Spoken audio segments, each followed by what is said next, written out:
আর কি পণ রাখবে? যুধিষ্ঠির বললেন, আমি নিজে।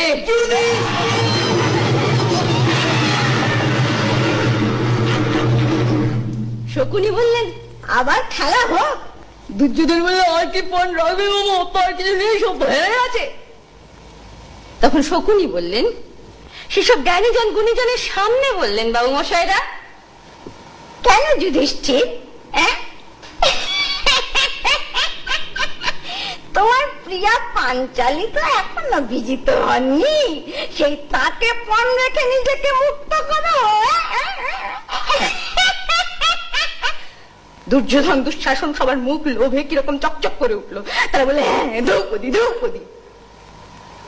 আর যুধিষ্ঠির বললেন,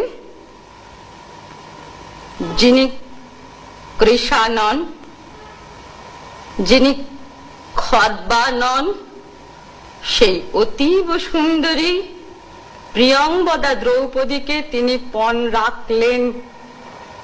যুধিষ্ঠির বললেন এই কথা। ধর্মের পুত্র যুধিষ্ঠির তখন আর কিছু বিচার করলেন না বাবু মশাইরা। সে স্বামী ধর্ম স্ত্রী ধর্ম কিচ্ছু না, তিনি বললেন এই কথা, পণ রাখলেন পঞ্চ পাণ্ডব প্রিয়া দ্রৌপদীকে। আশ্চর্য, একেবারে আশ্চর্য। কি অভাগিনী মেয়ে বলুন তো পাঞ্চালী, হ্যাঁ কি অভাগিনী মেয়ে। সেই স্বয়ংবর সভা শেষের কথাই ভাবুন, আর আজ এই সভা পর্বের শেষে ওই দান পড়েছে, শকুনি জিতেছেন।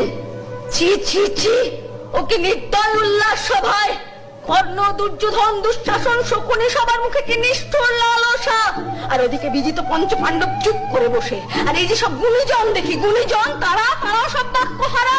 বাবু মশাইরা, এইরকম এক একটা কাল আসে পৃথিবীতে যখন এইসব গুণীজনেরা সব চুপ করে থাকে, আর যে অত্যাচারিত হয় সে হয়েই যায় হয়েই যায় হয়েই যায়।